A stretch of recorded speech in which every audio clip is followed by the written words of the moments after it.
Shalom Bapak Ibu yang terkasih dalam Tuhan. Saya yakin hari ini kita bersyukur kepada Tuhan atas pertolongan Dia di dalam hidup kita. Ya. Bagaimana kabarnya hari ini Bapak Ibu, saudara-saudara? Baik ya, semangat ya, tetap semangat ya. Biasanya berkata semangat pagi, tetapi ini semangat sore begitu ya.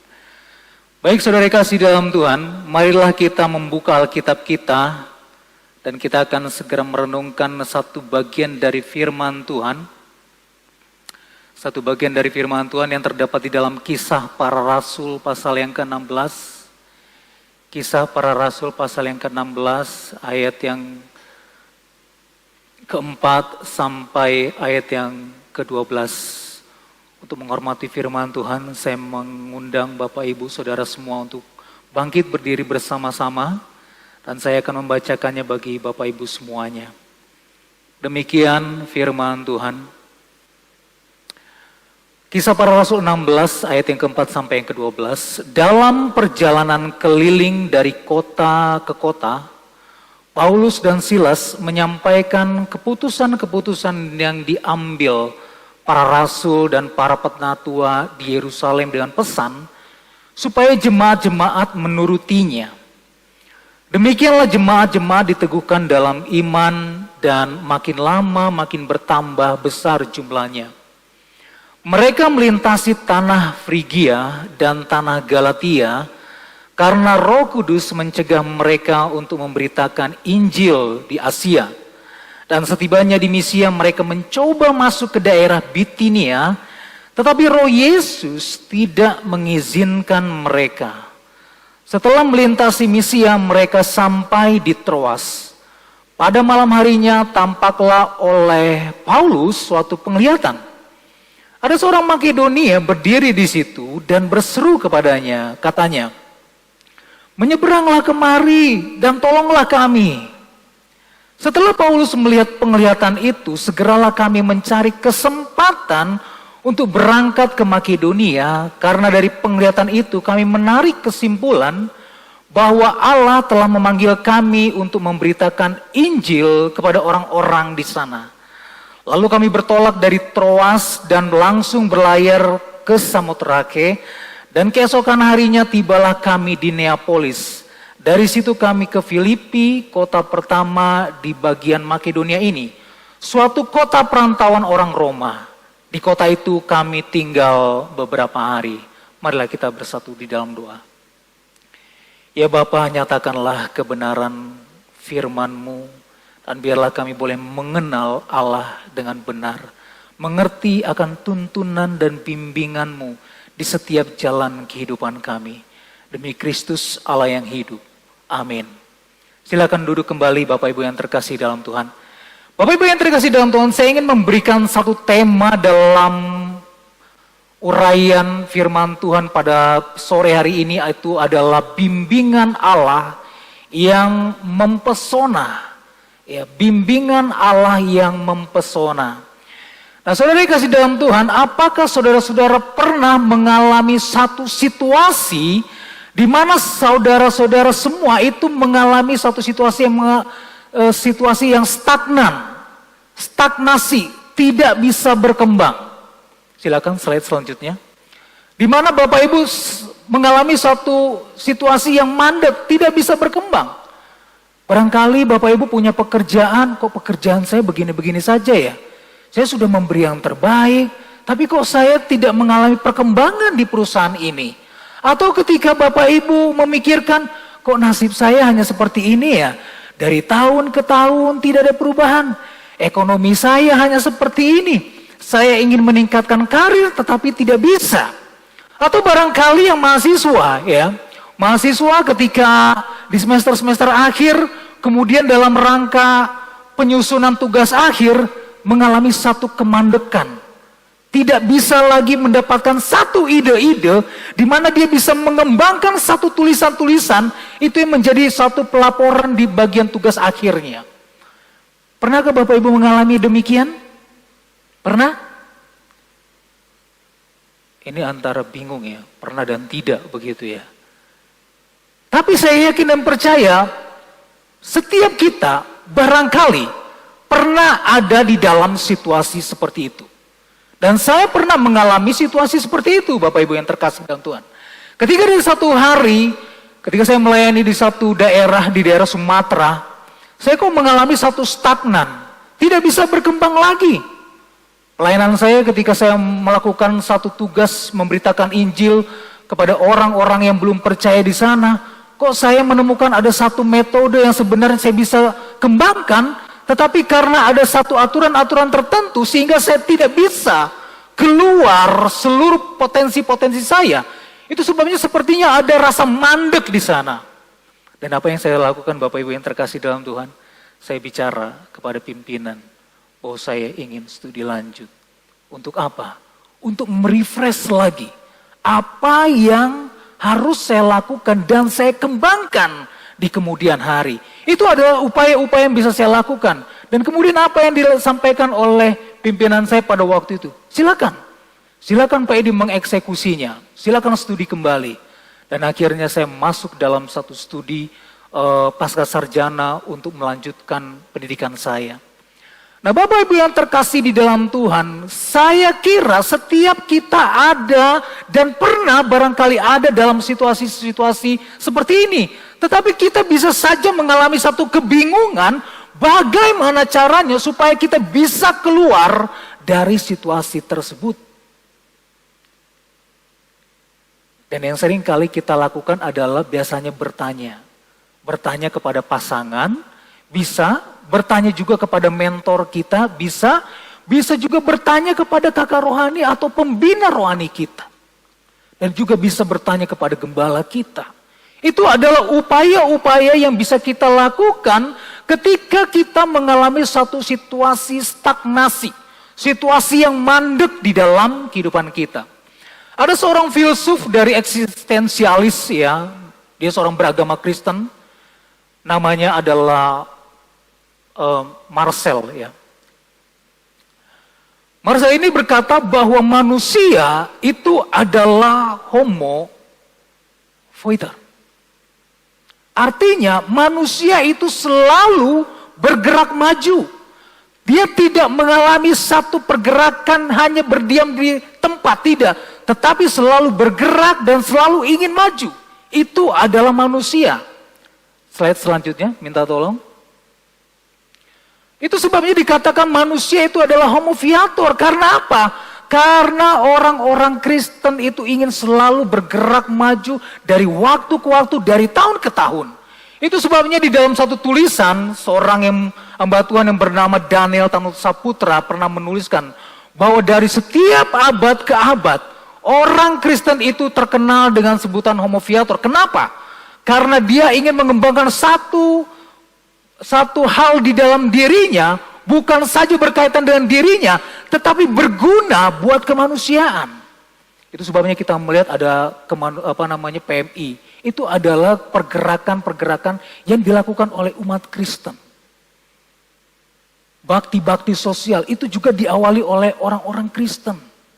Artinya orang-orang Kristen itu tidak ingin mengalami satu kemandekan. Tidak ingin mengalami satu stagnasi di dalam dirinya. Kenapa? Karena roh Allah itu bersifat dinamis. Kita perlu mendapatkan satu tuntunan. Ketika kita mengalami satu situasi stagnan, maka dalam hal ini kita memerlukan satu bimbingan dari roh Allah. Kalau kita membaca dalam bagian firman Tuhan ini, maka kita tidak akan menemukan sepertinya stagnasi itu, Bapak Ibu yang terkasih di dalam Tuhan. Ya, kenapa kita tidak menemukan, seolah-olah kita tidak menemukan itu? Karena Paulus itu sedang bergerak maju. Paulus itu sedang bergerak untuk memberitakan tentang kebangkitan Kristus, tentang siapa Yesus itu sebenarnya. Tetapi, nah ini yang menarik. Tetapi ketika Paulus bergerak untuk masuk ke dalam satu kota, ke Asia, ya, ternyata roh Allah itu tidak mengizinkan dia masuk ke sana. Dan itu 2 kali itu terjadi.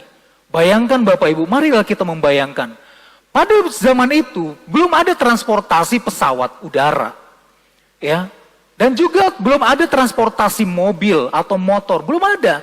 Dan yang digunakan oleh Paulus pada waktu itu adalah kapal laut pelayaran. Otomatis waktu yang dibutuhkan oleh Paulus itu sangat panjang. Dan ketika dia sudah berencana untuk masuk ke daerah Asia melalui Frigia dan Galatia, ternyata Allah tidak mengizinkan dia masuk ke daerah itu. Perjalanan sudah begitu panjang dia lalui, barangkali ada badai yang kita tidak tahu ya. Barangkali juga persediaan makanan yang terbatas juga. Tetapi kemudian Allah tidak mengizinkan Paulus masuk ke daerah itu. Tentu di sini barangkali kenapa ya? Barangkali Paulus bertanya dalam hati, kenapa Tuhan tidak mengizinkan?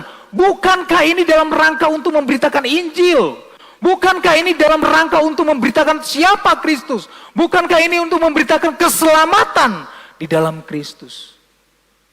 Tetapi yang terjadi adalah Allah tidak membuka akses Paulus masuk ke daerah itu. Pertanyaannya adalah, kenapa Allah tidak mengizinkan Paulus masuk ke daerah-daerah tersebut? Ke daerah Asia, ke daerah Bitinia, ke daerah Misia, kenapa? Apakah Allah tidak berkenan kepada daerah-daerah itu? Apakah Allah itu tidak suka kalau orang-orang tersebut mendengar berita keselamatan dari Yesus? Saya yakin tidak. Saya yakin tidak. Setelah saya merenungkan bagian ini, setidaknya ada beberapa hal. Minta tolong slide selanjutnya. Yang pertama adalah, mengapa Allah, dalam hal ini Roh Kudus, tidak mengizinkan Paulus masuk ke daerah itu? Itu pertama berkaitan dengan waktu. Waktu yang tepat, Bapak Ibu. Seringkali kalau manusia punya satu rencana, seringkali inginnya waktunya cepat. Waktunya kalau bisa sangat instan, sangat kilat. Supaya apa? Supaya ada satu kepuasan batin. Tetapi ternyata Allah bergerak itu tidak seturut dengan apa yang diinginkan oleh manusia. Allah tahu yang terbaik. Allah tahu waktu yang tepat kapan berita Injil itu bisa masuk ke daerah Bitinia. Jadi setiap kita punya waktu yang ditentukan oleh Allah kapan kita bisa mengalami satu perkembangan. Saudara kasih dalam Tuhan, tentu Bapak Ibu tahu ya, film Harry Potter ya. Pasti tahu. Minimal tahu novelnya. Dan novel itu ditulis oleh seorang yang bernama J.K. Rowling. Saudara kasih dalam Tuhan, ketika J.K. Rowling ini sudah menyelesaikan naskahnya, ya, Harry Potter yang pertama begitu. Kemudian dia tawarkan naskah tersebut ke salah satu penerbit. Dan apa yang terjadi?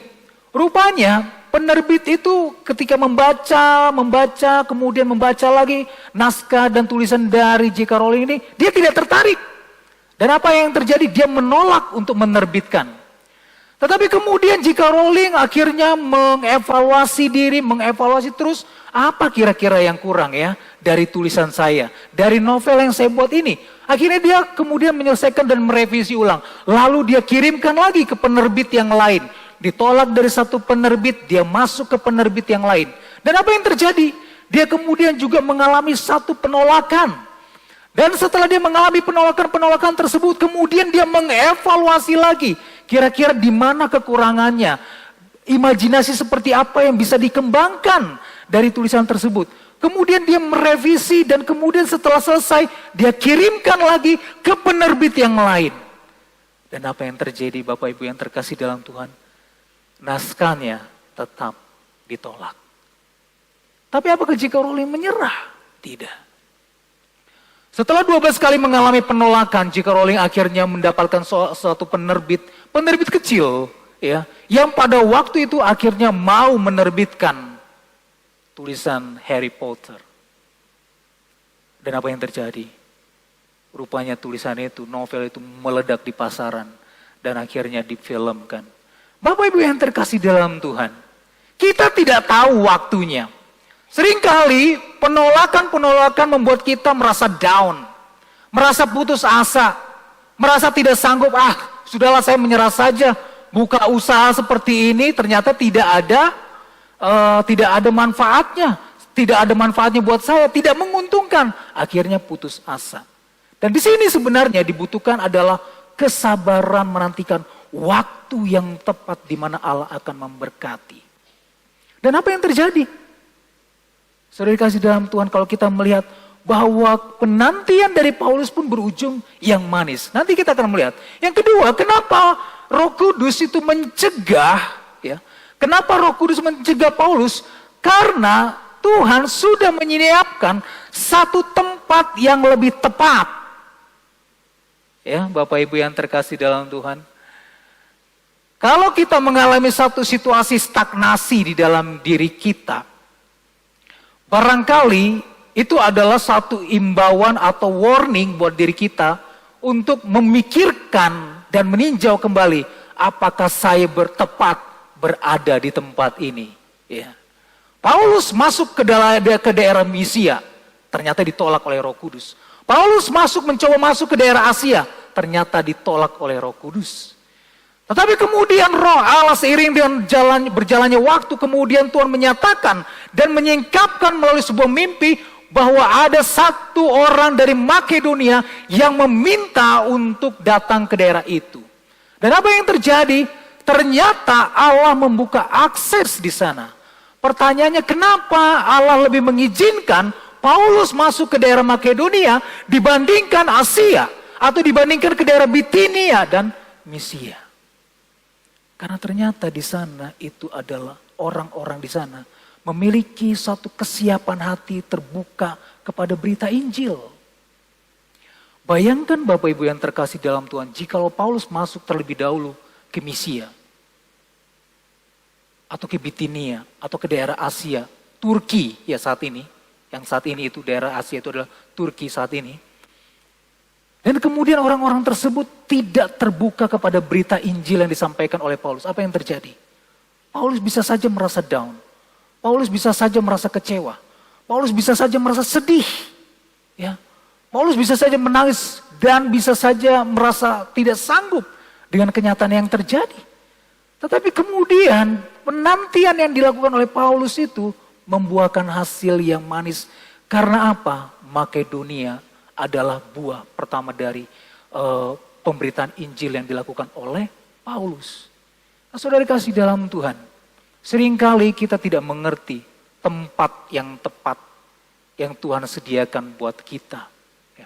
Tapi marilah kita memikirkan bahwa Allah itu memiliki satu pengetahuan jauh melebihi pengetahuan kita.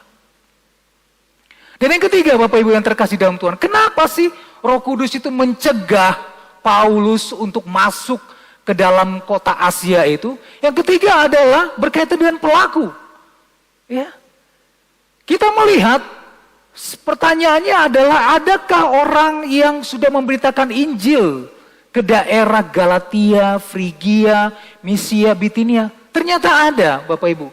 Rupanya barangkali bukan Paulus yang menyebarkan Injil di daerah sana. Walaupun pada waktu itu kemudian Paulus mengunjungi. Ya, mari kita melihat di dalam Galatia pasal yang ke-17. Di sini ternyata Paulus itu sudah melayani daerah-daerah Galatia dan daerah Asia. Ya, di sini dikatakan Kisah Para Rasul pasal 17. Di dalam Kisah Para Rasul pasal yang ke-17.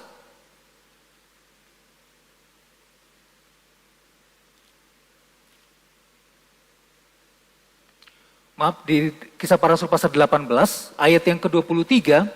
Di sini dikatakan setelah beberapa hari lamanya ia tinggal di situ, ia berangkat pula lalu menjelajahi seluruh tanah Galatia dan Frigia untuk meneguhkan hati semua murid. Artinya barangkali ada pemberita-pemberita Injil lain yang kemudian dipakai oleh Allah untuk memberitakan keselamatan kepada orang-orang Galatia, kepada orang-orang Misia dan Bitinia. Dan ternyata yang paling menarik Bapak Ibu yang terkasih dalam Tuhan, kalau kita membuka di dalam 1 Petrus pasal yang pertama, 1 Petrus pasal yang pertama, di sini dikatakan, ya di dalam 1 Petrus pasal yang pertama, dari Petrus, Rasul Yesus Kristus, kepada orang-orang pendatang yang tersebar di Pontus, di Galatia, Kapadokia, Asia Kecil, dan Bitinia. Artinya berita Injil itu akhirnya sampai juga kepada orang-orang di Asia termasuk di Bitinia dan Misinia. Ini hanya persoalan waktu dan siapa yang akan mengerjakannya. Bapak Ibu yang terkasih dalam Tuhan. Itu sebabnya kita menemukan di sini bahwa kalau kita memberikan ruang kepada Roh Kudus untuk bekerja lebih lanjut, maka kita menemukan bahwa Allah tidak pernah tinggal diam dalam menolong hidup kita. Lalu pertanyaannya adalah apa sih yang dilakukan oleh Paulus, Bapak Ibu? Apa yang dilakukan oleh Paulus ketika Roh Kudus mencegah Paulus masuk ke daerah-daerah itu? Yang pertama, saya menemukan di sini, Paulus itu tidak tinggal diam. Dia mencoba alternatif yang lain. Kalau Allah tidak mengizinkan saya masuk ke daerah Asia, saya akan coba masuk ke daerah yang lain. Artinya di sini, Paulus proaktif mencari alternatif lain di mana Allah barangkali membuka bagi dia akses untuk bisa memberitakan Injil. Ketika kita mengalami satu stagnasi di dalam hidup kita, Bapak Ibu, nantikanlah bimbingan dia, tetapi kita juga berusaha untuk proaktif, mencari kemungkinan-kemungkinan di mana Allah akan membuka pintu bagi pengembangan diri kita. Ya. Paulus tidak tinggal diam, dia juga tidak meratapi nasib atau nangis-nangis di sana begitu ya, di kamarnya, tidak. Tetapi dia berusaha mencari tahu apa yang bisa dilakukan setelah Allah menolak saya masuk ke daerah Asia, apa yang bisa saya lakukan? Dia bergerak secara proaktif.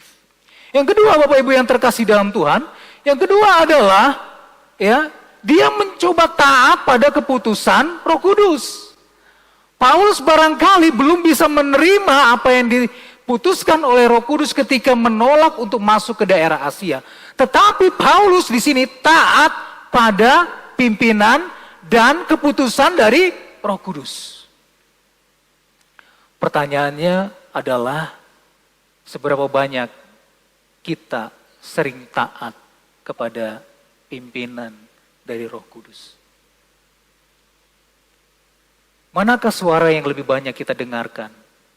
Suara Roh Allah ataukah suara orang-orang di sekeliling kita? Siapakah yang lebih banyak kita dengarkan? Dalam hal ini Paulus itu mengambil satu keputusan yang bulat bahwa dia ingin taat dan tunduk pada satu otoritas, yaitu otoritas daripada Roh Kudus itu. Sehingga dia tidak membiarkan dirinya dikuasai oleh pengertiannya sendiri, atau kepintarannya dia sendiri, atau pengetahuan-pengetahuan dia sendiri, tidak. Tetapi dia mendasarkan keputusannya itu kepada tuntunan daripada Roh Allah. Saudara kasih dalam Tuhan, ketika kita berusaha tunduk kepada pimpinan Roh Kudus itu tidak mudah. Kalau kita mengetahui bahwa tampaknya itu tidak sesuai dengan apa yang kita harapkan. Ya, itu tidak mudah. Karena seringkali kita melihat yang kasat mata. Wah, yang di depan mata ini jauh lebih menguntungkan buat saya dibandingkan kalau saya pilih pilihan yang B, misalnya begitu. Tapi ternyata Roh Allah mengatakan, kamu harus pilih A. Walaupun tanahnya gersang barangkali. Bapak Ibu ingat satu peristiwa di mana Abraham dan Lot, kemudian paman dan keponakan ini berantem ya, ribut begitu. Bukan mereka yang ribut, tetapi pegawai-pegawainya yang ribut, pekerja-pekerja yang ribut. Dan itu berdampak kepada pekerjaan dan relasi mereka. Tetapi kemudian dalam satu titik, Abraham berkata kepada Lot, Lot, pilihlah tanah yang ada di sini. Jikalau engkau ke kanan, maka aku akan ke kiri. Jikalau engkau ke kiri, maka aku akan ke kanan. Dan kemudian apa yang dilakukan oleh Lot? Dia melihat bahwa tanah di seberang Yordan itu begitu hijau dan begitu menggiurkan. Lalu dia mempunyai satu bayangan bahwa saya akan sukses di tanah itu. Ya, akhirnya apa dia putuskan? Dia memilih tanah seberang sana, yaitu Sodom dan Gomora. Dia pilih daerah situ. Tanah yang subur, tanah yang hijau, dan dia melihat bahwa itu adalah pilihan yang terbaik. Karena apa? Secara kasat mata, secara hitungan matematis begitu. Kemudian dia melihat, wah ternak saya nanti bisa banyak makan rumput dan itu akan menguntungkan buat saya. Dan apa yang dilakukan oleh Abraham? Dia menerima keputusan yang dilakukan, yang dipilih oleh Lot. Dan apa yang terjadi? Tuhan ternyata tidak berkenan dengan tanah itu. Dan Allah tetap memberkati Abraham dengan situasi-situasi yang ada. Itu sebabnya dalam situasi-situasi seperti itu, tuntunan Roh Allah itu sangat penting. Dan Paulus tidak bergerak sampai Allah mengizinkan dia masuk ke daerah yang memang diizinkan oleh Tuhan. Yang ketiga, Bapak Ibu yang terkasih dalam Tuhan, yang ketiga di sini, bahwa Paulus itu menaruh satu kepercayaan yang total kepada Allah. Artinya ketika dia taat kepada Tuhan, maka dia menaruh satu kepercayaan yang kuat kepada Tuhan, bahwa Tuhan tahu yang terbaik, di mana dia bisa memberitakan Injil. Saya ingat apa yang disampaikan oleh seorang filsuf Kristen yang bernama Francis Schaeffer.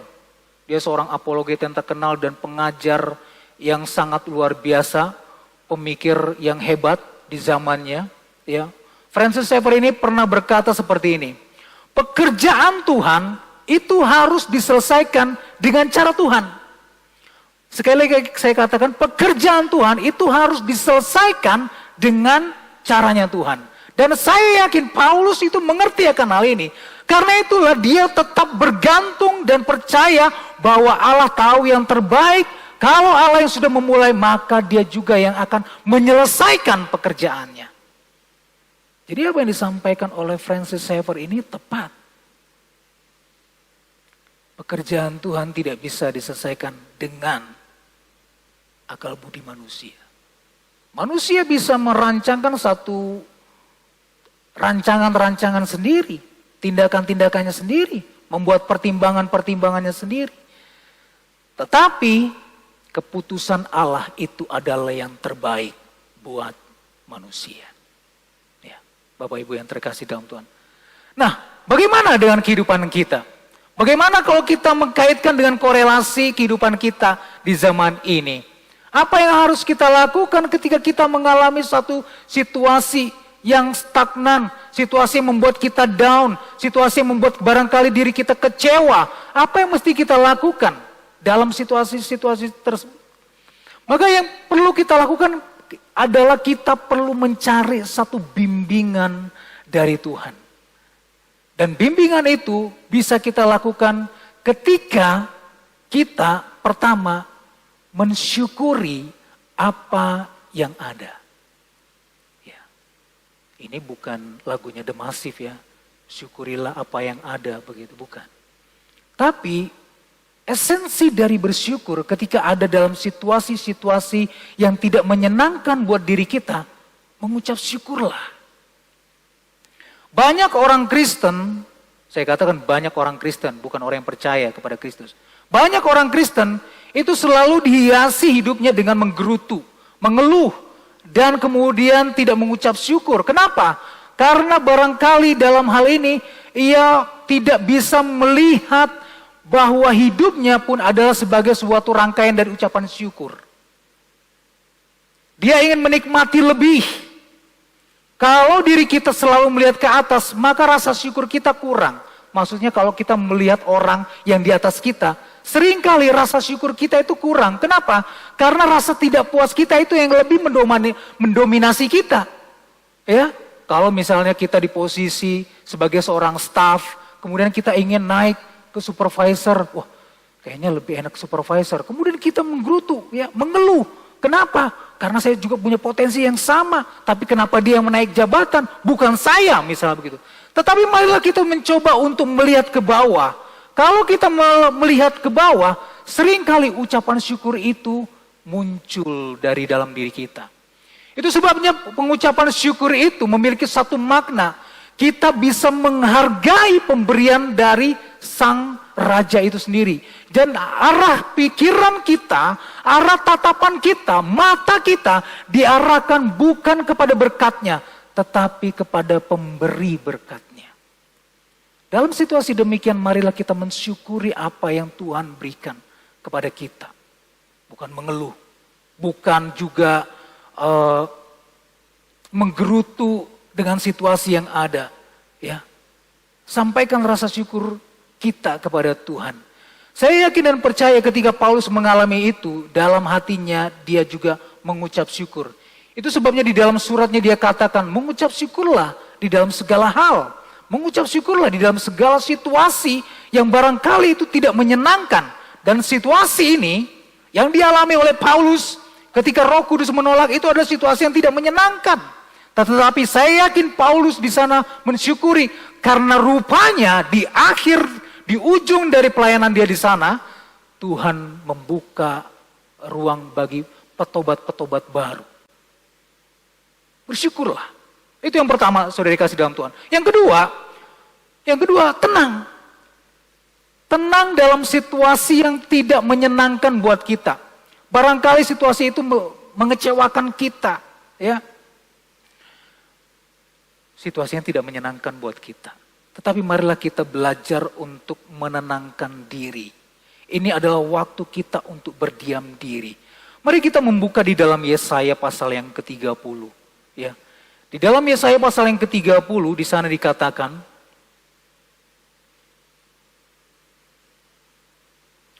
di Yesaya pasal yang ke-30 ayat yang ke-15, demikian di sana dikatakan oleh firman Tuhan, sebab beginilah firman Tuhan Allah yang Maha Kudus, Allah Israel, dengan bertobat dan tinggal diam, kamu akan diselamatkan.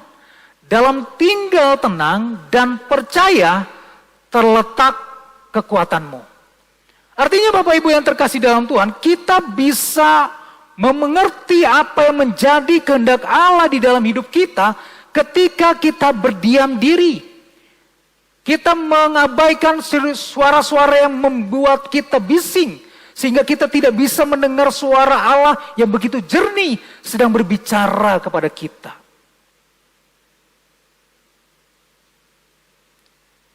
Pada waktu saya memutuskan untuk pindah ke Salatiga itu suatu perkara yang tidak mudah, Bapak Ibu. Ya, saya pernah menyampaikan hal itu di sini. Tetapi ada satu aspek lain di mana saya kemudian bergumul dari tahun ke tahun, memikirkan kira-kira apakah ini adalah keputusan yang tepat atau tidak. Dan saya lebih banyak berdiam diri. Dan suatu kali ketika saya mendengarkan satu pujian itu sangat memberkati saya dan kemudian saya mendengarkan satu bisikan suara di dalam hati saya, melangkahlah. Tinggalkan kota Bandung dan masuklah ke kota yang lain. Di dalam doa itu, itulah yang saya temukan. Nah Bapak Ibu yang terkasih dalam Tuhan, seorang hamba Tuhan yang bernama Soren Kierkegaard, ya, dia pernah berkata begini, pada waktu seseorang itu berdoa, dia beranggapan bahwa doa itu adalah berkata-kata. Dia beranggapan, dan kita seringkali berdoa seperti itu bukan? Beranggapan bahwa doa itu adalah berkata-kata. Tetapi kalau kita memikirkan secara mendalam, ini yang disampaikan oleh Soren Kierkegaard itu, seorang hamba Tuhan. Kalau kita memikirkan dan merenungkan lebih dalam, dan kita berdiam diri di dalam hadirat Allah, maka sebenarnya berdoa itu adalah mendengar, bukan berkata-kata, tetapi mendengar. Dan pekerjaan mendengar ini itu tidak mudah, karena kita berusaha mengetahui apakah suara yang saya dengar ini berasal dari Allah atau bukan. Itu sebabnya Bapak Ibu yang terkasih dalam Tuhan, mendengar dan mendapatkan satu bimbingan tuntunan Allah, itu memiliki satu konsekuensi supaya kita duduk diam di dalam hadirat Allah. Kalau saya mengalami sebuah pergumulan Bapak Ibu, biasanya yang saya lakukan, biasanya saya akan lebih banyak waktu berdiam diri. Saya akan lebih banyak merenungkan bagian firman Tuhan. Ya, saya selalu membaca Alkitab setiap hari. Saya selalu usahakan itu. Saya selalu membaca Alkitab setiap hari. Tetapi ketika saya mengalami satu pergumulan yang saya rasa itu berat, dan saya tidak sanggup dan belum menemukan jalan keluar, maka saya biasanya akan lebih intens merenungkan bagian firman Tuhan. Saya tidak mau berjalan dengan pemikiran saya sendiri. Karena bisa saja saya merasa ini adalah yang terbaik buat saya. Tetapi ternyata tidak terbaik dari Allah. Ya, terbaik menurut saya ternyata tidak terbaik yang dari Allah. Begitu. Jadi saya tidak ingin mendahului Tuhan. Itu sebabnya ketika dalam proses pergumulan itu saya lebih banyak bergumul. Lebih banyak berdoa. Bukan saja berdoa pada waktu mau tidur, ya, bukan saja berdoa pada waktu makan, saudara, tetapi saya lebih banyak mengambil waktu berdoa, bisa siang hari, ada di jam-jam tertentu. Ketika hati saya digerakkan untuk berdoa, saya harus berdoa, memutuskan mengambil waktu untuk berdoa. Seringkali saya mengajak anak-anak saya untuk berdoa bersama dengan saya. Anak saya yang paling kecil pun, walaupun dia tidak mengerti pergumulan saya, kadang saya ingin berdua bersama dengan dia, lalu saya ajak berdoa. Itu adalah waktu di mana saya bisa mengerti, inikah keputusan yang tepat yang Tuhan izinkan di dalam hidup saya. Bapak Ibu yang terkasih dalam Tuhan, yang ketiga, kalau kita sudah mengerti apa rencana Allah di dalam hidup kita, kalau kita tahu barangkali, aduh kayaknya itu bukan yang terbaik buat saya. Bapak Ibu yang terkasih dalam Tuhan, sama seperti Paulus tadi ya, percayalah ya. Percayalah itu adalah yang terbaik buat kita. Saya ingat ketika saya, ini untuk anak-anak muda ya, barangkali menjadi satu insight ya. Saya ingin memberikan satu kesaksian. Pada waktu saya bergumul tentang teman hidup Bapak Ibu. Ya, di sini ada senior-senior saya. Ya. Pada waktu saya bergumul tentang teman hidup, pada waktu saya melayani di salah satu kota di Kupang, dan itu saya sudah memasuki semester akhir. Semester akhir saya belum punya pacar. Saya bingung gitu ya, kira-kira siapa nanti jodoh saya ini gitu ya. Jodoh saya siapa? Saya siapa yang akan menemani saya dalam pelayanan saya ketika saya akan mengembalakan. Saya bergumul, saya tidak tahu apa yang akan Tuhan kerjakan di dalam diri saya. Tetapi suatu kali Bapak Ibu, saya nonton film. Saya nonton film, barangkali yang angkatan-angkatan lama itu tahu ya, film Heart begitu ya. Dibintangi oleh Acha Septriasa ya, dan Irwan kalau nggak salah. Begitu, Irwansyah. Kalau tidak salah itu bintang filmnya. Di situ adalah seorang sahabat. Seorang sahabat, dia punya seorang sahabat, sahabatnya ini Nirina Zubir begitu ya, dengan cowoknya ini si Irwansyah. Sahabatnya ini begitu dekat sekali dan dia menceritakan kalau dia itu menyukai Acha begitu. Saya tidak tahu nama aliasnya di dalam film tersebut ya. Tapi kemudian rupanya bintang film ini, Nirina ini rupanya menaruh hati di dalam film itu, diceritakan, menaruh hati kepada si cowok. Tapi si cowok itu tidak menaruh hati kepada dia. Dan film itu ternyata memiliki satu kesan tersendiri buat saya. Ya, saya memiliki seorang sahabat, saya tahu dia naksir saya. Saya tahu dia naksir saya. Dan dari beberapa orang yang saya dengar, memang dia naksir saya. Walaupun jelek-jelek begini ada yang naksir Bapak Ibu ya. Jangan kira bahwa tampangnya kok begitu kok bisa ada yang naksir ya. Ada juga Bapak Ibu yang naksir ya. Gitu. Rupanya saya tahu karena saya juga mendengar selentingan dan juga saya mengetahui dari gerak-gerik tubuhnya kalau dia itu suka pada saya. Tetapi saya tidak ada feeling, tidak ada rasa kepada dia. Akhirnya saya mengabaikan perasaan dia itu dan saya lebih mencari orang lain dibandingkan dia. Padahal setiap hari saya selalu ngobrol sama dia. Dan kalau tidak ada dia saya selalu cari. Tapi saya tidak ngeh begitu. Kalau dia rupanya membuat diri saya nyaman. Begitu. Tapi film ini kemudian itu berbicara sangat kuat di dalam diri saya. Itu sahabat. Lalu saya pikir-pikir, masa dia sih? Saya bilang begitu kan, masa dia sih bilang begitu ya?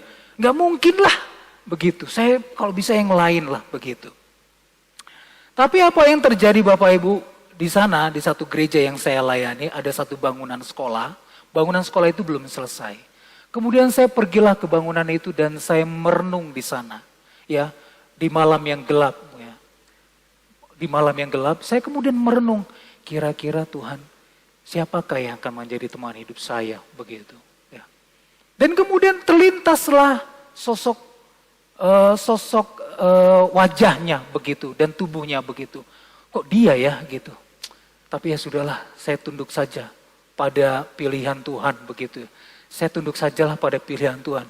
Dan kemudian setelah saya selesai praktek pelayanan dari sana, dari Kupang, kemudian saya bertemu dengan dia. Loh, pada waktu saya bertemu dengan sahabat saya ini, loh kok dia sudah berbeda ya. Tampilannya sudah berbeda begitu. Dia lebih modis begitu ya. Beda dengan dulu, lebih deso menurut saya gitu ya. Tapi kemudian dia lebih modis begitu setelah pulang dari praktek begitu. Wah luar biasa begitu. Tapi kemudian saya merasa, ya jangan-jangan ini.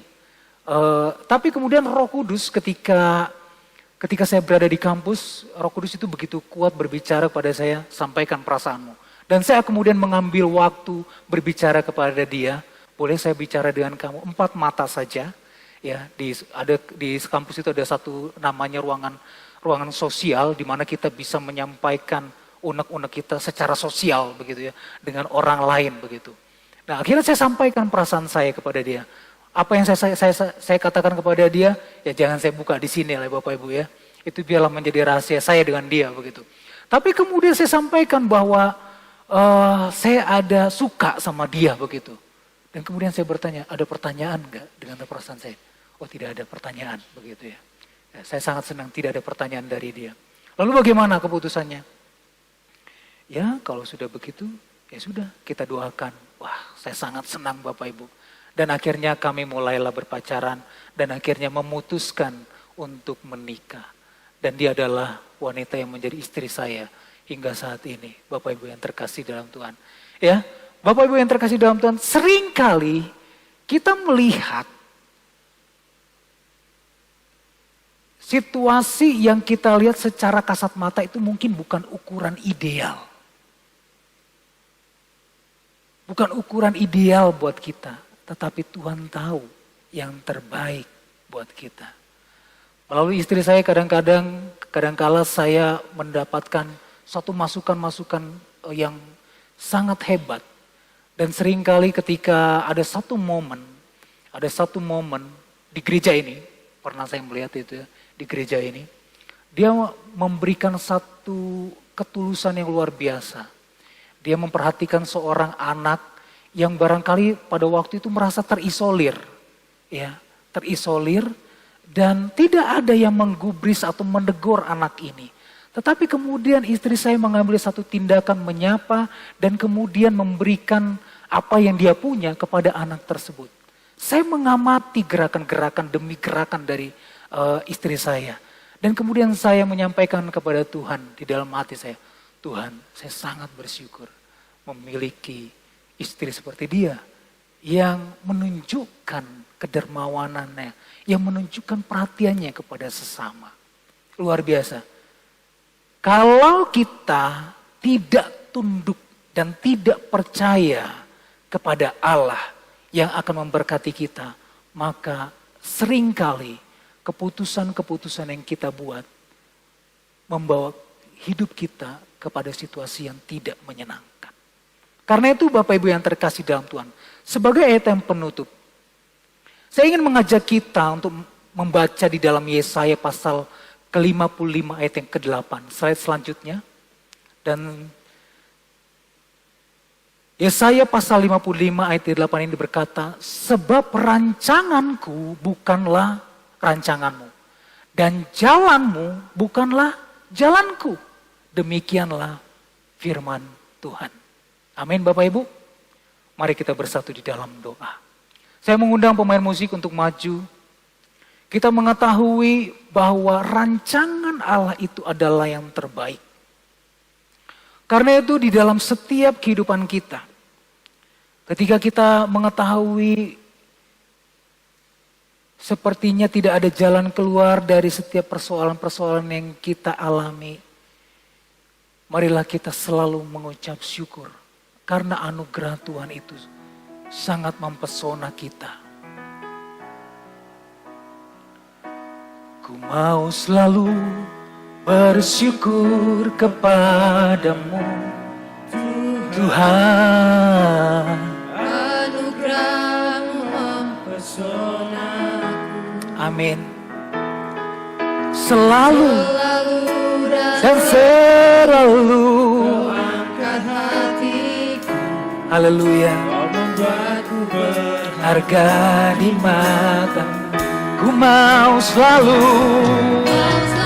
Saya mengundang semua jemaat Tuhan untuk bangkit berdiri bersama-sama.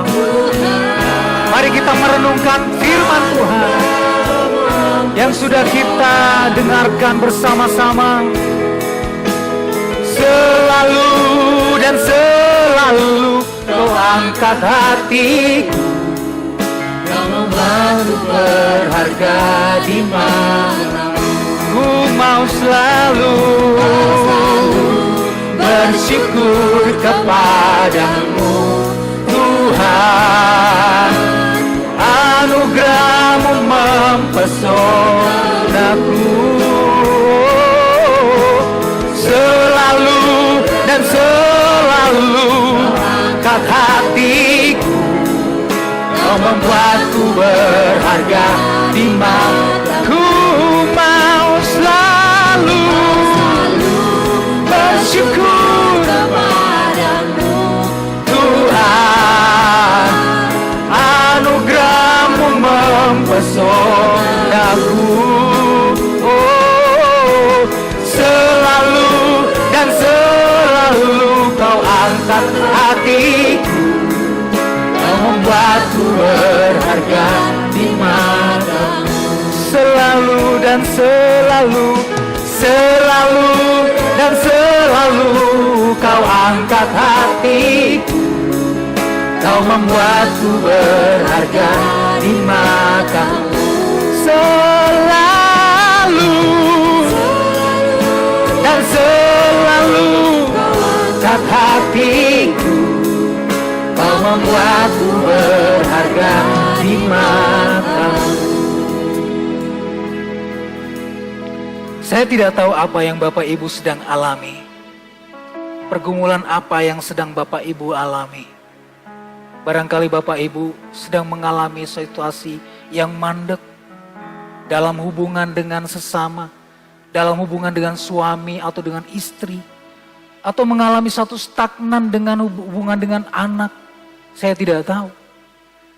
Barangkali Bapak Ibu juga sedang mengalami satu situasi yang stagnan di dalam pekerjaan atau di dalam studi.